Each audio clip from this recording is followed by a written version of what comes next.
Muito bem, boa noite a todos, a graça e a paz do Senhor. Começamos a nossa live da Faculdade de Refidim, desta feita para conversar sobre um tema, um assunto muito instigante, hermenêutica pentecostal.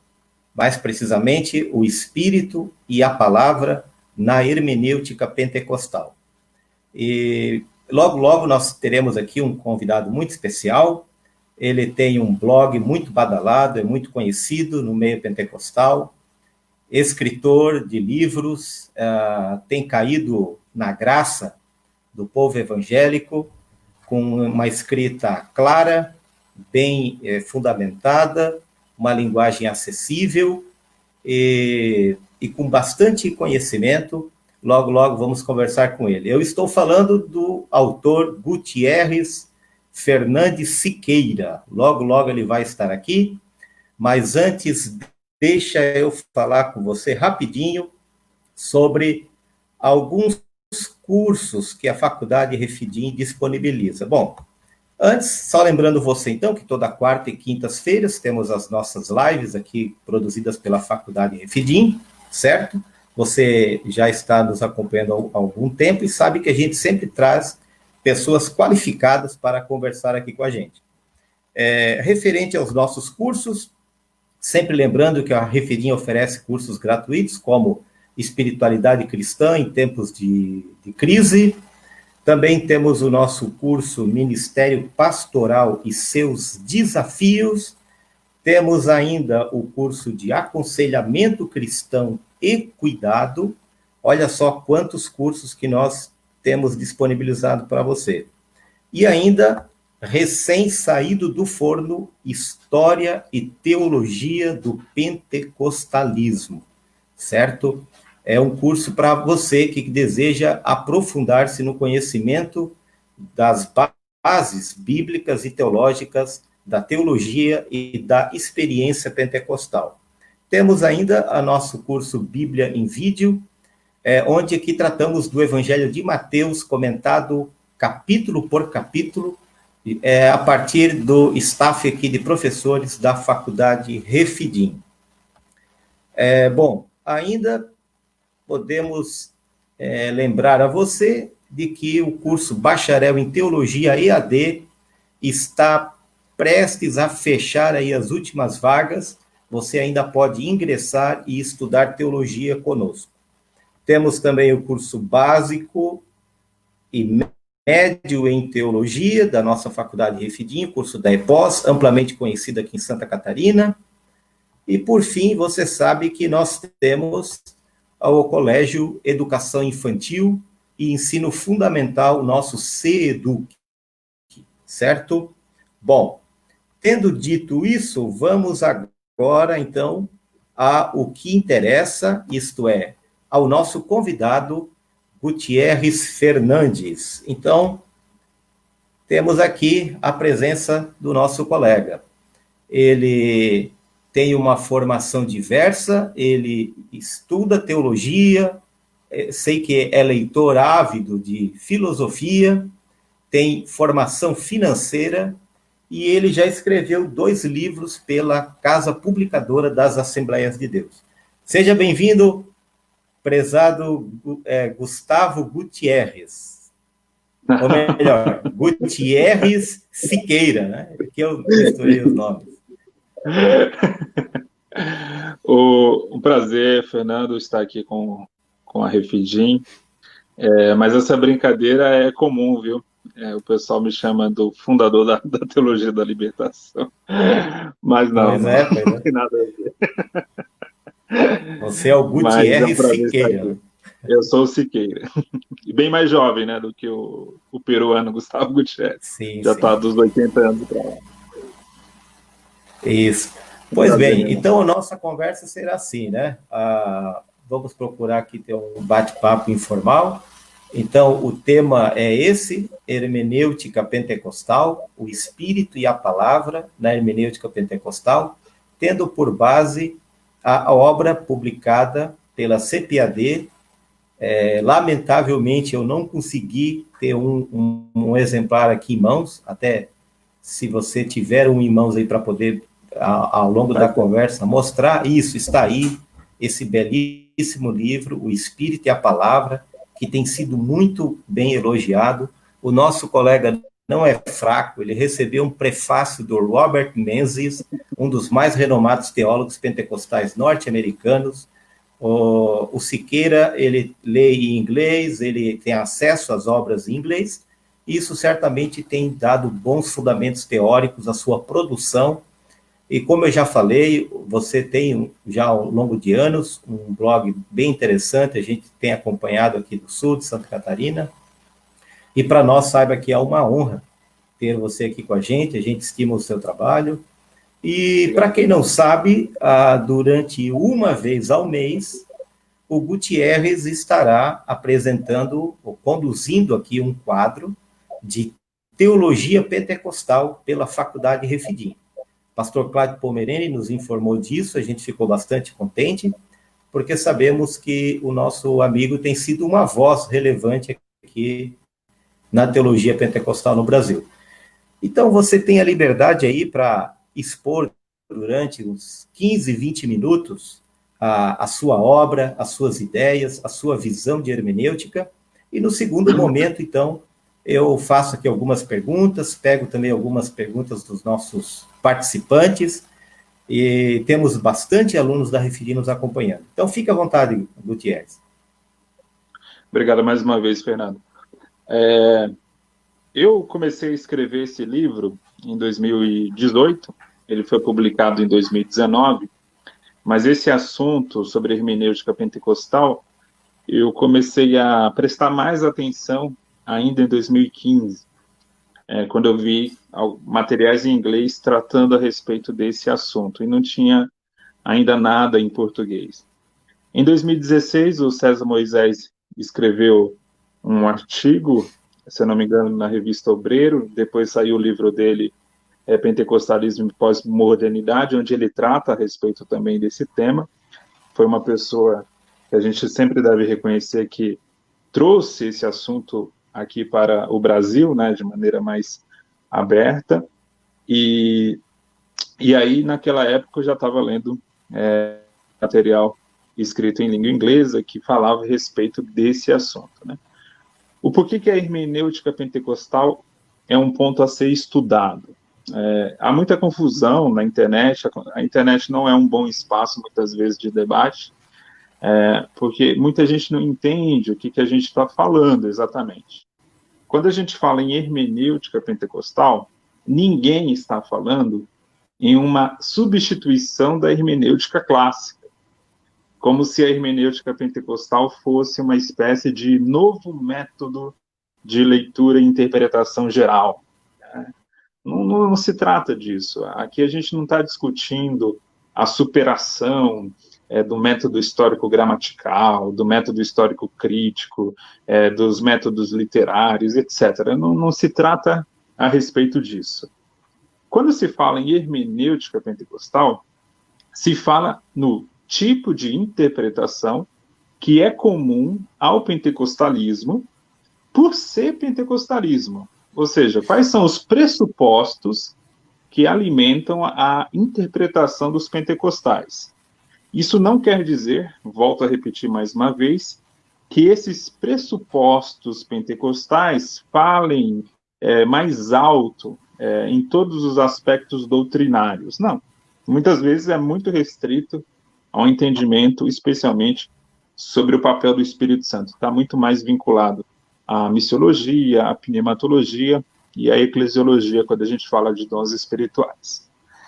Mas a hermenêutica pentecostal é isso, é entender justamente quais são os pressupostos que alimentam a interpretação do pentecostal. Seja o pentecostal mais simples, que não tem acesso ao estudo acadêmico, ao estudo bíblico mais intenso, ou mesmo um erudito de tradição pentecostal, que vai ter esse olhar também vinculado à sua própria tradição, né? Então, é disso que nós estamos falando.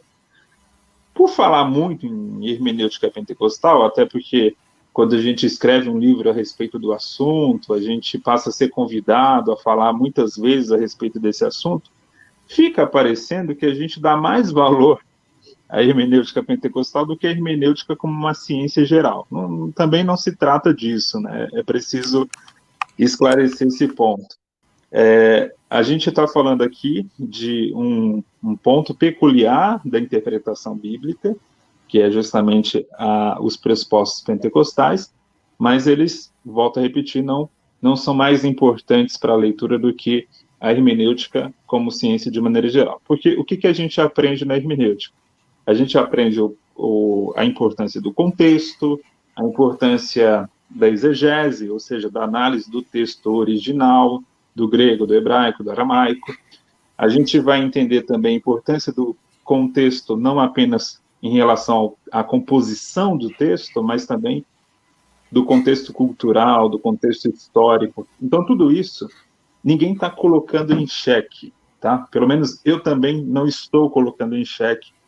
Ninguém está falando contra esse exercício tradicional da hermenêutica. O que a gente precisa entender sempre é que cada grupo cristão tem pressupostos que vão, de alguma forma, influenciar a sua leitura. Então, a gente pode estar falando, por exemplo, de uma hermenêutica católica, de uma hermenêutica pentecostal, de uma hermenêutica luterana, reformada, anglicana. Por quê? Porque cada uma dessas tradições vai ter ali uma essência da sua própria tradição que vai influenciar a leitura. Eu vou dar um exemplo. Você pega a tradição luterana. Não estou falando dos luteranos de hoje. Penso aqui em Lutero, por exemplo. Quando você vai ler os comentários de Lutero, você vai ler Lutero comentando o Antigo Testamento, a Bíblia hebraica. Muitas vezes Lutero põe a doutrina da justificação pela fé. Ele acha a doutrina da justificação pela fé em muitos cantos da Bíblia. Quando você vai ler um reformado de uma linha mais estreita do calvinismo, que destaca muito o sínodo de Dort, melhor dizendo, você vai ver que eles, às vezes, conseguem ver a tulipe até em Gênesis, até em Cântico dos Cânticos. Então, você vê que a tradição, a doutrina, a teologia de determinado grupo acaba destacando, pondo mais luz sobre determinados temas. Então, é disso que nós estamos falando. Então, o pentecostal, da mesma forma. O pentecostal vai ter uma atenção maior aos textos carismáticos da Bíblia. Seja no Antigo, no Novo Testamento, ele vai prestar mais atenção do que um cristão não pentecostal. Por quê? Porque ele sabe que aquilo é uma realidade, que ele já viveu, que foi uma bênção para a sua vida, e passa a ter uma leitura mais carinhosa a respeito desse assunto, mais dedicada a respeito desse assunto, né? Então, por isso que nós podemos, sim, falar em uma hermenêutica pentecostal, luterana, reformada, etc., né? Mas ninguém está dizendo que essas hermenêuticas particulares são mais importantes do que a hermenêutica enquanto ciência de leitura, tá? Primeiro ponto é esclarecer. Outro ponto, quando a gente fala de hermenêutica pentecostal, há a questão da valorização da narrativa. Os pentecostais não são os únicos hoje que valorizam narrativa. Até virou moda. Quando a gente pensa em análise narrativa do texto bíblico, hoje já é um assunto que todo mundo quer tratar. Tá? Você pega mesmo um autor reformado, como Kevin Van Hooser, que é um hermeneuta. Ele destaca muito o papel da narrativa. Isso, quando eu falo isso, não estou querendo dizer que não é um assunto hoje apenas destacado pelos pentecostais. Porém, lá atrás, especialmente no início do século XX, onde havia, dentro da mentalidade protestante e mesmo católica, uma valorização excessiva dos textos didáticos em detrimento dos textos narrativos, os pentecostais foram pioneiros nesse sentido. Pioneiros em revalorizar a narrativa como ferramenta doutrinária. Isso que é importante destacar. Quando nós falamos em narrativa, há também muita confusão a respeito disso. Alguns entendem que a valorização da narrativa é contra o dogma, ou é contra a doutrina. Não, é o contrário. o pentecostal valoriza a narrativa como um instrumento de construção do dogma, como um instrumento de construção doutrinária e teológica. É o contrário. O pentecostal, então, vai construir a sua teologia naquilo que é particular, naquilo que é da essência do pentecostalismo, a partir de narrativas, especialmente em Atos e Lucas Atos, o conjunto do livro escrito pelo médico Lucas. E aí, isso é importante, volto a destacar, hoje em dia não faz tanta diferença assim, já que esse assunto já está mais pacificado, mas até a década de 70, 80, era muito comum ouvir em seminários evangélicos a ideia de que textos didáticos só seriam mais focados nas epístolas paulinas e que as narrativas a gente deveria ter um máximo de cuidado de construir qualquer tipo de doutrina a partir de narrativa, né? E se deveria evitar tal prática. Isso foi muito pregado, foi muito ensinado, foi popularizado no meio evangélico americano, brasileiro. O John Stott foi um dos responsáveis por popularizar, até mesmo um carismático como Gordon Fee chegou a defender essa ideia por um tempo, né? Mas isso, hoje em dia, quase ninguém mais acredita que é dessa forma. E graças a Deus, isso, de alguma forma, foi uma ajuda também dos pentecostais. Por quê? Várias doutrinas que o cristianismo abraçou no decorrer dos tempos são a partir de narrativas, né? Se você pega uma doutrina tão importante como a queda, ela vem de uma narrativa de Gênesis.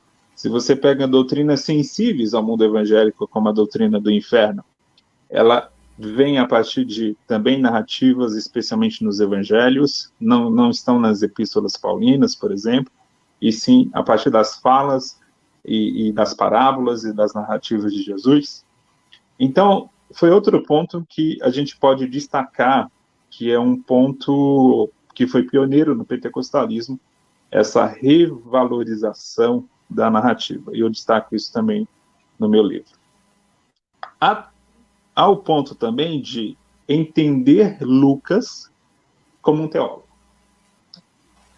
Esse ponto é interessante a gente observar. Se a gente vai lá no século XIX, um pouquinho antes do pentecostalismo nascer propriamente dito, existia um teólogo alemão, iluminista, da Escola da História das Religiões, lá estudando a doutrina do Espírito Santo no Novo Testamento, que era o Hermann Gunkel. E o Hermann Gunkel, quando ele vai estudar esse assunto, ele conclui que a pneumatologia de Paulo é diferente da pneumatologia de Lucas, né? Por que ele vai falar isso? Porque Paulo tem um destaque sobre o papel do Espírito como aquele que santifica, aquele que transforma caráter, enquanto que Lucas destaca o papel carismático do Espírito Santo.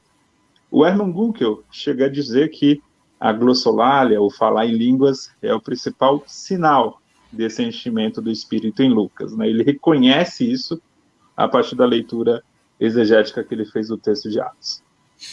Então, essa ideia, que nasce ali no final do século XIX, é muito interessante, que coincide com o próprio nascimento do movimento pentecostal, que é um nascimento totalmente paralelo, né? Não se nasce vinculado à Escola das Religiões da Alemanha, nada a ver com isso, mas é interessante como que Deus usa, né, essas circunstâncias da história, e como dois movimentos completamente opostos do ponto de vista religioso, depois se casam em algum momento lá na frente. Por quê?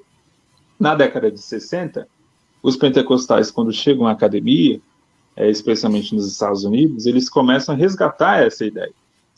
E eles começam a resgatar essa ideia também sob influência, já na década de 70, do Howard Marshall, que era um teólogo metodista escocês, dava aula lá na Escócia, e ele também passou a ser um grande defensor da ideia de Lucas como teólogo, né?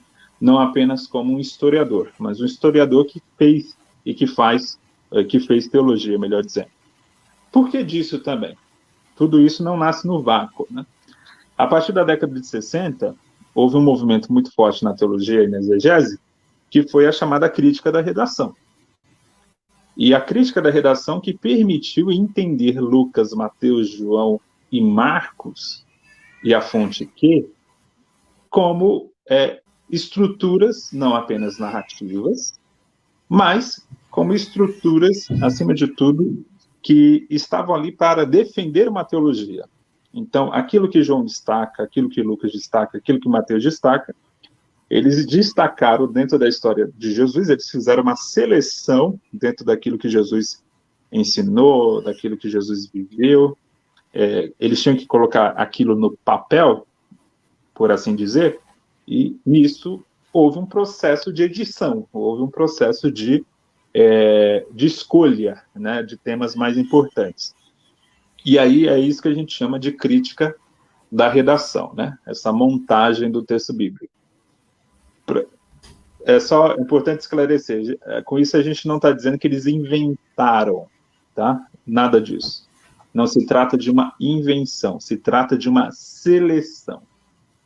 Como a vida de Jesus foi uma vida intensa, em 3 anos de um grande ministério, e eles tinham que colocar no papel uma parte dessa vida, cada um puxou para um lado que achou mais importante.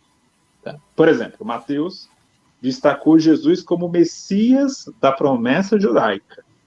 Então, Mateus é o evangelho que você vai ver mais essa ligação da apresentação de Jesus como Messias esperado pelos judeus. Lucas vai destacar Jesus mais no papel humano, o Jesus dos vulneráveis, o Jesus que acolhe mulheres, o Jesus que, até no seu nascimento, quebra preconceitos, porque alguns, 3 homens, assim a gente presume que seja, né? Mas 3 magos ali vão e recebem a evidência, o sinal de que o Messias estava para nascer, né? Então você vê que mesmo ali, pessoas que não eram consideradas dentro da comunidade de Israel recebem o sinal do Messias. Isso é Lucas. Quando você vai para João é o evangelho que vai destacar mais o papel de Jesus como Deus. A divindade de Cristo é muito destacada no evangelho de João. Você vê, então, que cada um escreveu segundo o seu propósito, ninguém inventou nada, mas cada um pegou aquilo que foi mais importante para a sua comunidade, porque cada um escreveu para uma comunidade local. Lucas, dentro dos evangelistas, foi aquele que escreveu mais a respeito do Espírito Santo. Inclusive, Jesus é cheio do Espírito em Lucas. Jesus é conduzido pelo Espírito ao deserto. Jesus, antes de nascer, pessoas vinculadas à sua família, Isabel, Zacarias, Maria. Veja que interessante que no texto de Lucas, a respeito da gravidez de Maria, literalmente como se o Espírito pairasse sobre Maria. Lembra um pouco até mesmo aquela linguagem de Gênesis, né? Porque o Espírito está ali na criação, assim como o Espírito está na criação, na gestação do Messias, na gestação de Jesus, ali no corpo de Maria, né? É muito rico esses paralelos quando a gente vai observar o texto bíblico. E aí você vai vendo que Lucas tem esse destaque do papel do Espírito. E é o único que vai destacar o papel nas narrativas da infância a respeito de Isabel, cheia do Espírito, de Zacarias, cheio do Espírito, de João Batista, cheio do Espírito, de Simeão, cheio do Espírito, de Ana, cheia do Espírito, e da própria Maria. E todos esses envolvidos em atividade profética. Então, ali a gente já tem a primeira comunidade profética que, de alguma forma, está cercando a vida do Messias, né? A família do Messias. E depois isso é transportado para toda a comunidade da igreja, aos 120, aos discípulos de Jesus, e a gente vê isso em Atos. Então, os pentecostais prestaram atenção nesse fato, e prestaram uma atenção a um fato bíblico, que é esse destaque que Lucas dá ao papel do Espírito. Lucas escreve isso no vácuo? Também não. Esse é outro ponto a observar também. Isso os pentecostais contribuíram para esse entendimento. Qual é a grande questão, Fernando? A grande questão é que se você vai na literatura judaica do Segundo Templo, que é a chamada literatura ali, que é aquele período que a gente gosta de falar, o período do silêncio, né? Período que vai entre a cessação dos ministérios proféticos no Antigo Testamento e depois vem o nascimento do Novo Testamento, a figura de João Batista. Nessa época, na literatura judaica, era muito comum o destaque do Espírito como o Espírito de profecia. A vinculação do Espírito com a profecia. Isso era muito comum na literatura judaica. Mas também era comum na Bíblia hebraica. Se a gente pega textos como Números 11, Samuel 10, Samuel, 1 Samuel 19, você vai ver que há várias manifestações onde pessoas são cheias do Espírito e elas manifestam uma profecia que é mais manifestação do que fala. Porque o verbo original no hebraico dá o sentido de que eles agiram como profeta. E não fala que mensagem foi essa. O que o texto chama a atenção é sobre a ação, o movimento corporal, o movimento de fala, né? Então, muitos entendem, inclusive não pentecostais, que aquela primeira profecia do judaísmo, o primeiro profetismo no judaísmo, era um profetismo em que as palavras poderiam soar como glossolalia. Né? Então, é interessante a gente ver esse paralelo. Você pega o comentário de Números, da editora Vida Nova, daquela coleção Cultura Bíblica, o comentarista, que não é pentecostal, ele levanta essa hipótese de que ali o profetizar equivale a uma mensagem em línguas, ou seja, uma mensagem estática que não tem um significado para aquele que fala e que vem de maneira sobrenatural. Né? Então, quando eu falei que Lucas não escreve no vácuo, é porque ele está seguindo essa tradição judaica. Então, por isso que ele destaca esse ponto, né, sobre a vida de Jesus e sobre o seu ministério cheio do Espírito, e depois sobre a igreja e o seu ministério cheio do Espírito, e é uma igreja, uma comunidade profética, porque é uma comunidade cheia do Espírito que testemunha, né, e esse testemunho é acompanhado pelo falar em línguas. E o falar em línguas aí funciona como uma espécie de profecia. Tá? Então você vê claramente que Lucas está seguindo essa tradição. Já Paulo, que também é um carismático, um poderoso carismático, que chega a falar lá em 2 Coríntios 12, né, que teve um arrebatamento de espírito e fala se fora do corpo ou no corpo eu não sei, né, perde o senso espacial. E ele fala em terceira pessoa, que era muito comum na literatura apocalíptica. Aí ele fala dessa forma. Paulo era um carismático intenso. Só que Paulo introduz um novo ponto nessa pneumatologia, que é o papel do Espírito como santificador, não apenas como Espírito carismático, não apenas como Espírito profético, embora ele também abraçasse isso. Tá? Volto a repetir isso porque às vezes nos acusam de defender que Paulo e Lucas estariam em oposição um ao outro. Não existe isso, isso é uma grande bobagem. É só uma questão de ênfase. Paulo, quando vai falar a respeito, por exemplo, dos sinais do enchimento do Espírito, lá em Efésios, ele fala em cânticos espirituais. Cânticos espirituais é uma linguagem que lembra os cânticos espirituais de crônicas, onde Asaf, por exemplo, é chamado de profeta, ou melhor dizendo, Asaf é chamado de vidente, que vidente é uma palavra técnica para profeta que tem visões, né? E também ele é chamado de cantor, e é um cantor que canta profetizando, né? Ou seja, isso já existia na antiga aliança, já existia a figura do profeta que cantava, e Paulo diz que um dos sinais do enchimento do Espírito é o cântico espiritual. Interessante essa relação que ele faz. Então, Paulo é carismático, não tem dúvida disso. Só que Paulo vai introduzir também a questão do caráter, da santidade.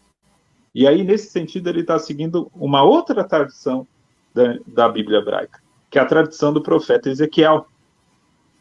Porque o profeta Ezequiel é aquele que, na Bíblia hebraica, vai destacar o Espírito Santo como aquele que transforma corações, que transforma o coração de pedra em um coração de carne. Então, a gente vê claramente que aquilo que é complementar no Antigo Testamento, na Bíblia hebraica, volta a ser enfatizado no Novo Testamento. Sempre de maneira complementar. Não é contradição, não é briga, não era discussão, não era divergência. Somos crentes na unidade da Bíblia. Então, tudo se fecha em uma única mensagem, porque um único Espírito inspirou Paulo e inspirou Lucas. Só que esse Espírito respeitou as individualidades e o Espírito Santo também respeitou a necessidade de cada comunidade ouvir determinada ênfase. Né? Por isso que nós somos privilegiados de ter o Novo Testamento em nossas mãos, porque hoje a gente pode ter a dimensão da mensagem completa, não só uma ênfase ou outra, né?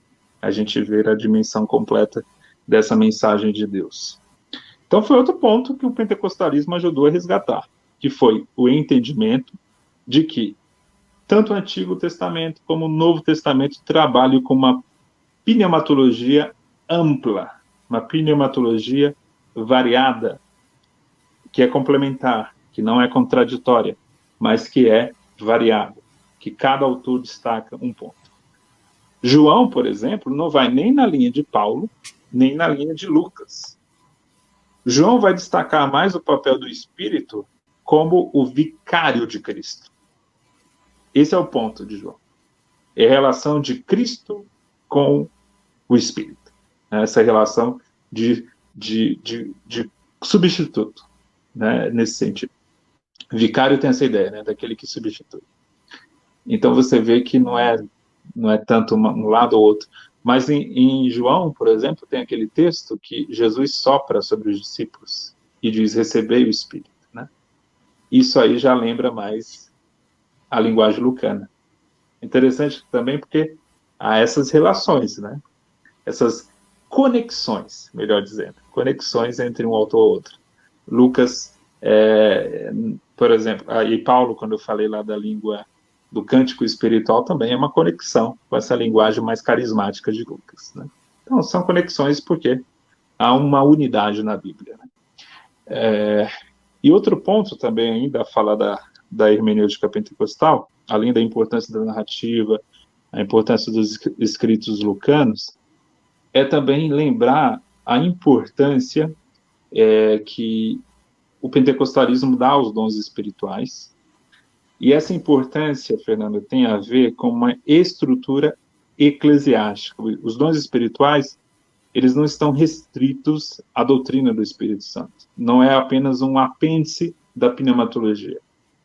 Tem a ver com a própria essência de ser igreja. Então, foi outra uma grande contribuição da hermenêutica da teologia pentecostal, que é entender a igreja a partir da operação do Espírito. Né? E, por último, a gente não pode esquecer, na hermenêutica pentecostal, da ênfase missiológica, porque o Espírito reveste, o homem é cheio do Espírito, para quê? Para ser testemunha. Testemunha do quê? Testemunha de Cristo. Então, nesse sentido, o pentecostalismo é essencialmente e ontologicamente missionário. É impossível se envolver com o pentecostalismo e não se tornar um evangelizador, um missionário de Cristo. Então é isso. Acho que passei de 15 minutos. Muito bom, né? Tivemos aí esse passeio pela Bíblia, colocando aí com muita propriedade os fundamentos bíblicos da hermenêutica pentecostal, e chamou a atenção da exposição que o Gutierrez nos fez, esse caráter plural, multifacetado, que compõe as escrituras neotestamentárias, e de como o Espírito Santo respeitou essa diversidade, as idiosincrasias de cada autor, e às vezes a gente percebe no nosso contexto atual, pessoas brigando, né? No sentido de tentar calar ou extinguir essa diversidade de operações do Espírito Santo, né? Enquanto que a própria Bíblia tem essa diversidade que o Gutierrez bem colocou aqui. Então, aqui nós temos alguns comentários aqui, né, de participantes, temos nossos alunos, professores. É bom compartilhar aqui. O professor Valdinei Gandra, né, coloca aqui, estamos juntos. O Marcelo Norival, que é também um dos pastores que estudam conosco, destaca aqui, muito boa essa visão pentecostal. O Mário Sérgio Santana, né, que tem também um blog badalado aí, nosso companheiro, historiador, né, destaca aqui, cumprimenta, e ele escreve aqui, né, grande Gutierrez, né. Também temos aqui mais um comentário aqui, simpático, excelente explanação do Luiz Severo. Muito bem, e outros colegas também que colocam aqui os seus comentários. Mas, Gutierrez, eu quero aproveitar, enquanto você falava, também me ocorreu aqui uma seguinte ideia aqui. A sua obra que você escreveu, Espírito e Palavra, certo? Então, eu gostaria que você falasse um pouquinho, assim, em termos práticos, né, teóricos e práticos, né, as duas coisas estão interligadas, a respeito do papel do Espírito, da Palavra e da comunidade no fazer hermenêutico. Eu sei que, de alguma forma, você já tocou nisso, mas de maneira mais específica, como funciona essa trialética, né, vamos colocar assim, o Espírito, a Palavra, o seu texto destaca o Espírito e a Palavra, mas a gente sabe que o Espírito e a Palavra acontece na comunidade. Então, como você entende essas inter-relações aí? Nós somos de tradição protestante, então, naturalmente, a palavra vai ser o instrumento principal da hermenêutica, né, e da construção de qualquer teologia. Como diz uma frase muito boa do Concílio Vaticano II, a Bíblia é a alma da teologia, né? Então, é a essência, né, da teologia. Então, naturalmente, a Bíblia sempre vai falar, e deve falar mais alto. Deve, né? Isso é um princípio. Nem sempre acontece isso, mas deve falar mais alto. Mas o Espírito, ele continua falando, não só por meio do texto escrito, né? Como pentecostais, nós acreditamos que o Espírito fala conosco por outros meios, por visões, por sonhos, pode falar por meio de profecia, por meio de dom espiritual, mas só que essa fala nunca vai contradizer a Bíblia e nunca vai acrescentar algo à Bíblia e muito menos tirar algo da Bíblia, né? Qualquer mensagem carismática, ela vai estar de acordo com os princípios gerais do texto bíblico. Aí alguém pode perguntar, então para que a manifestação carismática, já que temos o texto bíblico? Né? Para quê? Pelo fato de que nem sempre ao homem é possível transpor da interpretação para a aplicação de maneira adequada. Por isso que nesse processo, muitas vezes, a gente precisa da ajuda sobrenatural do Espírito Santo. A gente precisa de uma palavra de sabedoria, de uma palavra de conhecimento, de uma profecia. Por quê? Porque na aplicação da palavra que há muitas vezes essa falha, né, da comunicação, daquilo que a Bíblia quer dizer e daquilo que vai significar na prática para a minha vida. Né? Então, é nesse processo que as manifestações espirituais ajudam bastante. Então, é tudo interligado, né? Uma igreja verdadeiramente bíblica, ela vai dar valor também a essas manifestações que vêm do Espírito. E aí é o papel da comunidade. Por que é importante a comunidade? Porque ninguém nasce no vácuo, não existe tábula rasa, todo mundo faz parte de algum tipo de comunidade, né? E a gente faz parte de várias comunidades ao mesmo tempo. A gente faz parte da comunidade da igreja, da cidade, nós somos um cidadão, nós somos membros, muitas vezes, de um corpo público, ou mesmo de uma ONG, ou de um trabalho, de um emprego, de uma empresa. A empresa também é uma comunidade, né? Por aí vai, uma escola, uma faculdade.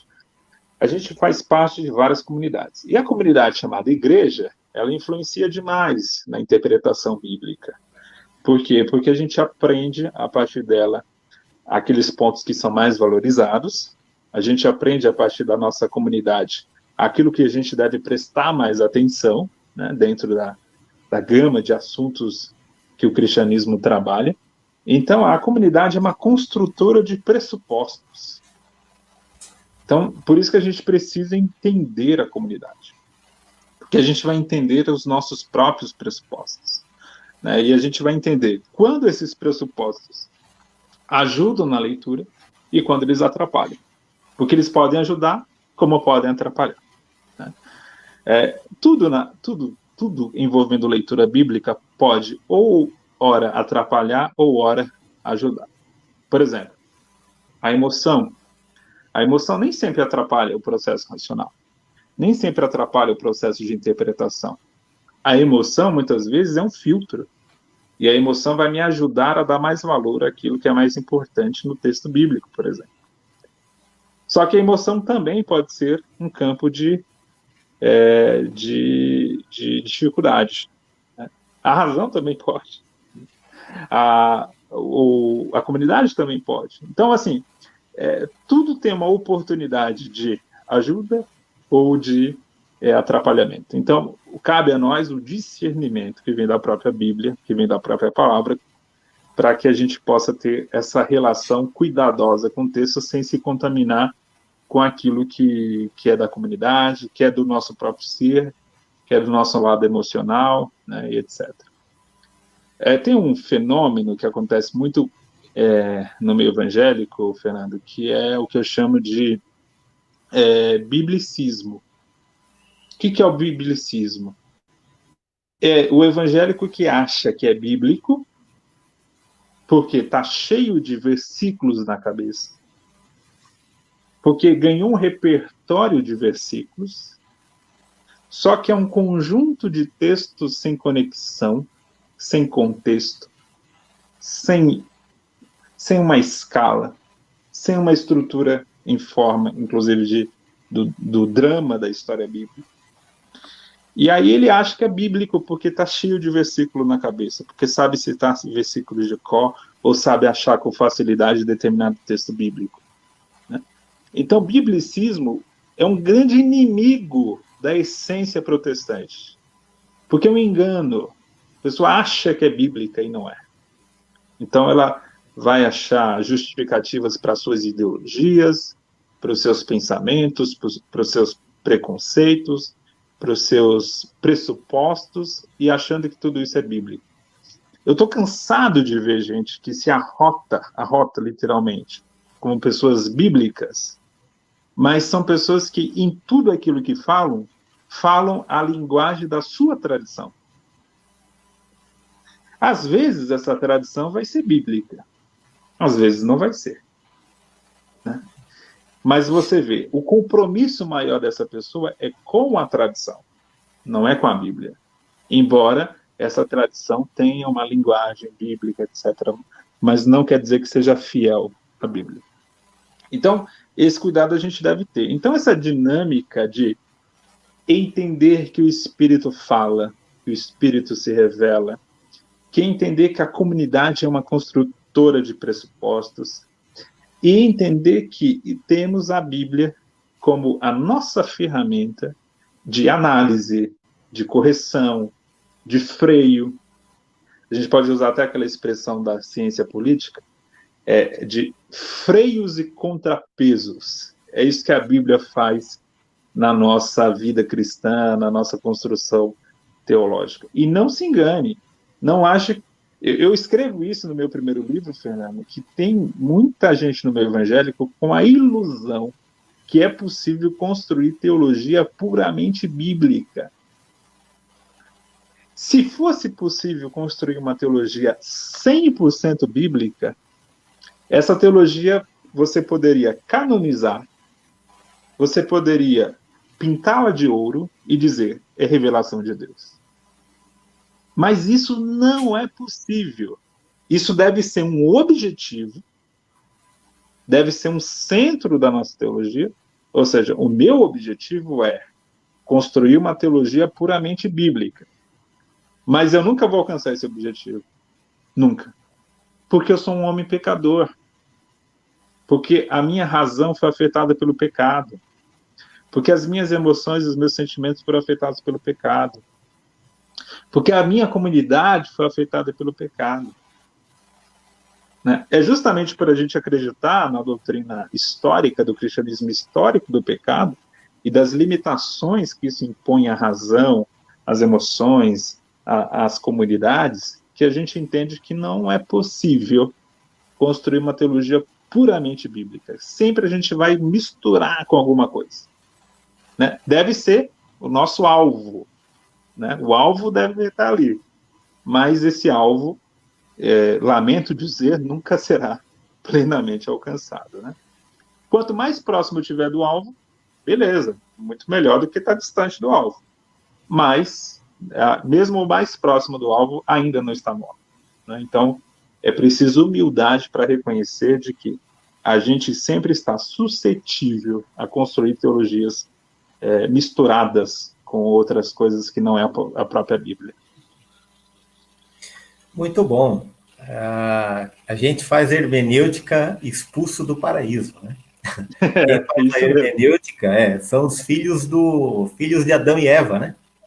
Tudo filhotinho de Adão e Eva que quer fazer hermenêutica bíblica. E como você bem destacou, a dimensão cognitiva do ser humano também foi marcada pelo pecado, é afetada pelo pecado, e ninguém faz hermenêutica no paraíso. Não, é uma hermenêutica expulso do paraíso, né?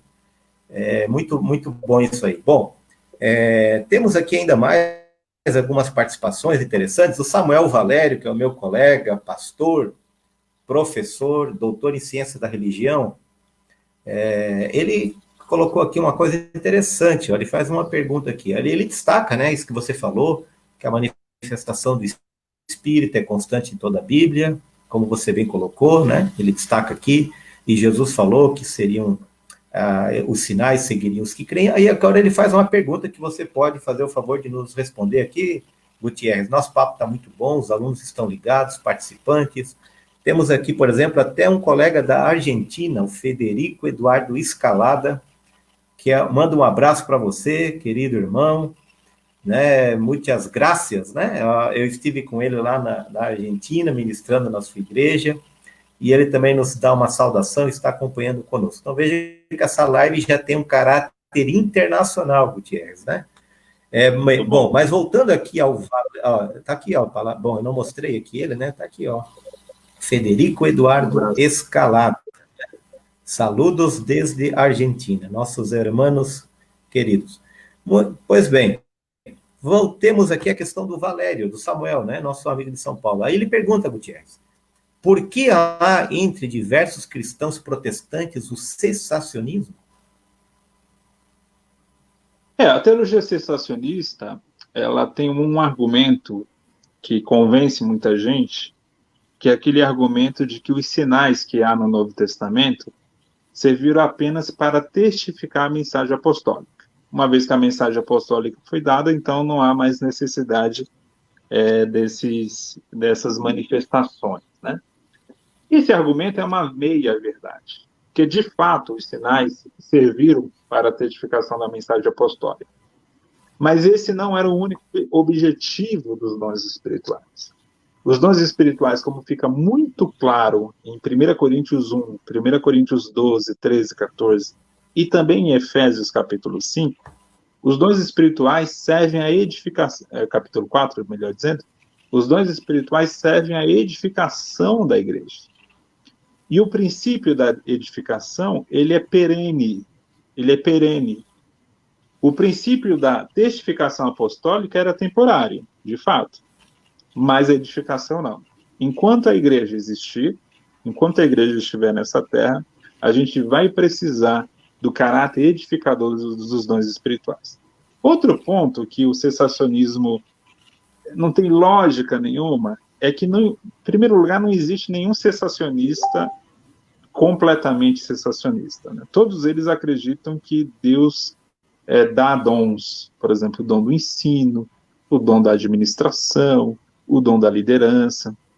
Eles só acham que cessaram os dons que têm um caráter mais sobrenatural, né? Que é o falar em línguas, a profecia, a cura divina, etc. Só que a Bíblia não faz essa divisão. Quando Paulo lista os dons espirituais em Romanos 12, por exemplo, a profecia está ao lado do ensino. Não tem essa divisão. Tem ali, não, Paulo está fazendo uma lista rígida, onde você vê a diferença clara entre um grupo de dons e outros. A gente até divide os dons por uma questão didática, né? Mas não existe essa divisão na Bíblia. Na Bíblia não tem. Tudo é dom do Espírito. Um pode ser mais sobrenatural, o outro pode ser mais natural. Eu sei que nem todo mundo gosta dessa palavra sobrenatural, ela realmente não é muito exata, porque ela não faz parte do contexto judaico, né? Mas, vou até corrigir, nem todo dom tem um caráter milagroso, mas a Bíblia põe que tudo isso é dom do Espírito, né? Então, assim, não faz sentido falar em o cessacionismo. Eu costumo brincar falando que o cessacionismo está cessando, né? Pouca gente hoje defende o cessacionismo. E em natureza de estudos do Novo Testamento, a maioria dos teólogos, os grandes estudiosos do Novo Testamento, você não acha nenhum cessacionista. Não acha nenhum. James Dunn, N.T. Wright, Greg Kinnear, Gordon Fee, né, pega o próprio Donald Carson, grandes estudiosos do Novo Testamento. Não tem nenhum cessacionista nesse grupo.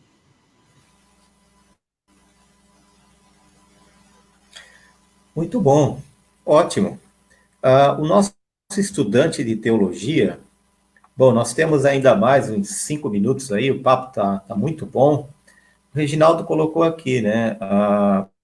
Bom, e quanto aos autores da Bíblia, né, mesmo sabendo que foram inspirados para tal obra, no caso, escrever os textos da Bíblia, eles não deixaram de ser afetados pelo pecado, né? E como a gente destacou aqui, eles também estão fora do paraíso, né? Mas fizeram uma teologia, que ele descreve aqui como pura, sabendo que devemos aceitar, então, a Bíblia, esses textos, como 100% verdadeiros para a vida da igreja.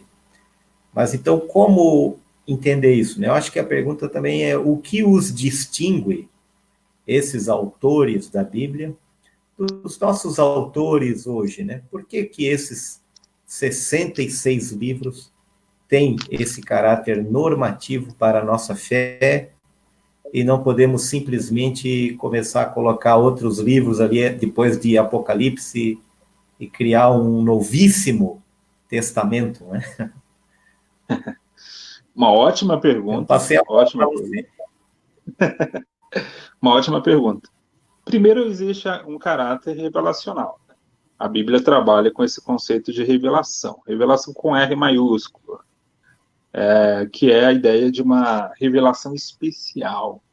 Então, há esse caráter. Pessoas que foram designadas na história bíblica porque existiram vários profetas, e nem todos foram autoritativos. Tá? Você pega Natã, que é um profeta famoso na Bíblia, não tem nenhum livro de Natã. Natã não foi um profeta autoritativo, como Jeremias, como Isaías, como Ezequiel, etc. Um outro fato foi o reconhecimento da igreja primitiva. Tá? A igreja primitiva reconhecia o Antigo Testamento, ou melhor dizendo, a Bíblia hebraica, como palavra de Deus. Isso é muito claro nas próprias palavras de Jesus, que recorria ao texto hebraico, que recorria à Bíblia hebraica como fonte de autoridade. Então, isso é um ponto importante.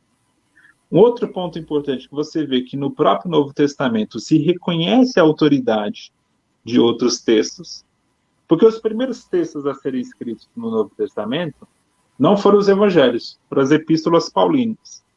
E quando você vai para Pedro, por exemplo, que é uma epístola que vem depois de Paulo, mais tardia nesse sentido, é uma epístola que reconhece a autoridade de Paulo como uma autoridade autoritativa. Outro ponto, fica muito claro no trabalho da igreja primitiva e no próprio ministério de Jesus que o corpo apostólico tinha uma autoridade equivalente aos profetas do Antigo Testamento. Então, Paulo, João, Mateus, etc., esses apóstolos, eles tinham uma autoridade, né, equivalente a Jeremias, Isaías, Ezequiel, etc. Então, a gente vê que, nesse sentido, há essa continuidade, né, entre o Antigo e o Novo Testamento numa transferência de autoridade. Então, é por isso que a gente distingue eles de outros. Eles, sim, fizeram teologia perfeita, porque foi inspirada pelo Espírito. Além disso, tem a própria doutrina da inspiração das Escrituras, né, da autoridade das Escrituras.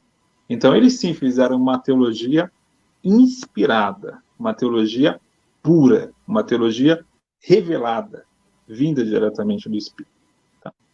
Só que, a partir do segundo século, isso acabou. Né? Todo mundo que fez depois qualquer tipo de teologia fez a partir dos seus problemas, a partir dos seus defeitos e das suas limitações. Então, todos precisam ser julgados à luz dessa revelação já feita e já completada. Né? Então, tudo aquilo que a gente faz hoje em teologia é apenas nota de rodapé.